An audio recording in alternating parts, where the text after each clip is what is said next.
മത്സ്യവിഭവങ്ങൾ കഴിച്ചതിന് പിന്നാലെ കൊല്ലം സ്വദേശികളായ 2 പേർ മരിച്ചതിന് കാരണം അലർജി ആകാമെന്ന നിഗമനം കൂടിയുണ്ട്. വിദഗ്ധർ അത്തരത്തിൽ കൂടി ചൂണ്ടിക്കാട്ടുന്നു.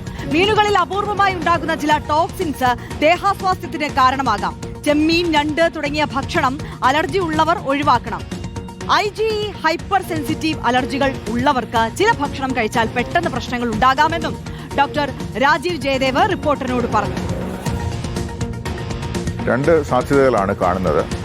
ഒന്ന്, സിവിയർ ആയിട്ടുള്ള ഒരു അലർജി ഉണ്ടാകാൻ സാധ്യതയുണ്ട്. അപ്പോൾ അലർജി എന്ന് പറയുന്നത് നമ്മൾ സാധാരണ കേൾക്കുന്ന ചൊറിച്ചിലും കാര്യമൊന്നുമല്ല. ഇതിന് വളരെ സിവിയർ ആയിട്ടുള്ള അനാഫിലാക്സിസ് എന്ന് വിളിക്കുന്ന ചെറിയ പ്രത്യേകതരം അലർജികളുണ്ട്.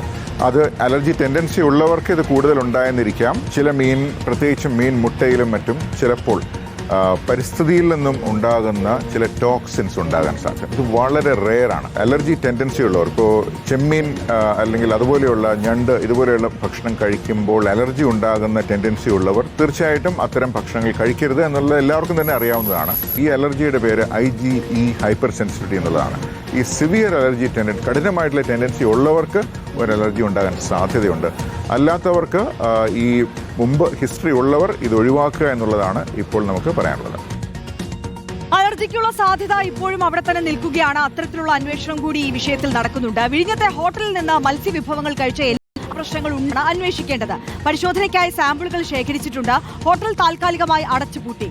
സുനിഷ അയ്യല്ലൂരാണ് വിവരങ്ങളുമായി ചേരുന്നത്. സുനിഷ, ഈ അലർജിക്കുള്ള ഒരു സാഹചര്യം അവിടെ നിലനിൽക്കുന്നുണ്ട്. എന്നിരുന്നാൽ പോലും ഭക്ഷ്യവിഷബാധ ഉണ്ടായിട്ടുണ്ടോ എന്ന് പരിശോധിക്കേണ്ടത് അത്യാവശ്യവുമാണ്. അപ്പോൾ അവിടെ നിന്ന് കഴിച്ച മറ്റുള്ളവരുടെ ആരോഗ്യ പ്രശ്നങ്ങൾ ആർക്കെങ്കിലും ഉണ്ടായിട്ടുണ്ടോ? മറ്റു വിഭവങ്ങളുടെ സാമ്പിളുകൾ പരിശോധിക്കേണ്ടതുണ്ട്. ഏത് തരത്തിലാണ് ആരോഗ്യ വകുപ്പിന്റെ അന്വേഷണം നടക്കുന്നത്, സുനിഷ?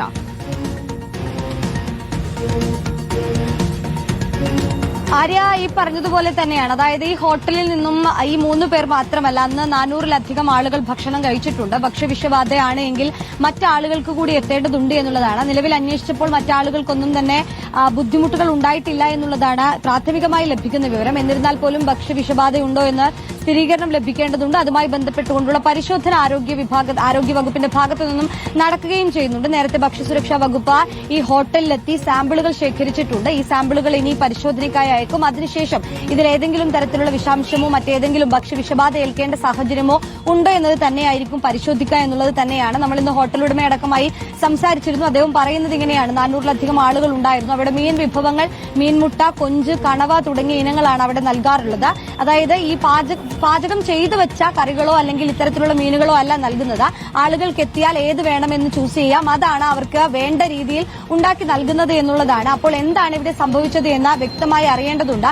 കൊഞ്ചാണ് കഴിച്ചത് എന്നാണ് പറഞ്ഞിരിക്കുന്നത്. അങ്ങനെയെങ്കിൽ ഇതേ ഭക്ഷണം അന്ന് കഴിച്ചിരിക്കുന്ന മറ്റാളുകളും സ്വാഭാവികമായും ഈ ഭക്ഷണം ഓർഡർ ചെയ്തിട്ടുണ്ടാകുമല്ലോ. അത്തരത്തിൽ ഈ മീൻ കഴിച്ചവർക്ക് ഏതെങ്കിലും തരത്തിലുള്ള അസ്വസ്ഥതകൾ ഉണ്ടോ എന്നതടക്കം പരിശോധിക്കേണ്ടതുണ്ട്. നിലവിൽ ഏതായാലും പോലീസും ഈ ആരോഗ്യ വിഭാഗവും ഇവിടെ എത്തി സാമ്പിളുകൾ പരിശോധനയ്ക്ക് അയച്ചിട്ടുണ്ട് എന്നുള്ളതാണ്. അതേസമയം തന്നെ ഈ സംഭവം വിഷബാധയാണോ എന്നൊരു സംശയമുള്ളതുകൊണ്ട് തന്നെ നിലവിൽ ഇപ്പോൾ ഹോട്ടൽ അടച്ചുപൂട്ടിയിട്ടുണ്ട് എന്നുള്ളതാണ്. ഈ കൃത്യമായ വിവരം ലഭിക്കുന്നതോടുകൂടി പോസ്റ്റ്മോർട്ടം റിപ്പോർട്ടിൽ മാത്രമാണ് കൃത്യമായി ഭക്ഷ്യവിഷബാധ ഏറ്റതാണോ എന്ന് മനസ്സിലാവുക.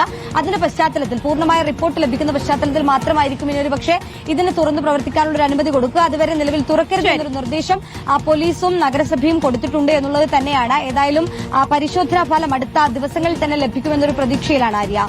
ഓക്കെ, സുനിഷ അയ്യല്ലൂരാണ് വിശദാംശങ്ങൾ നൽകിയത്.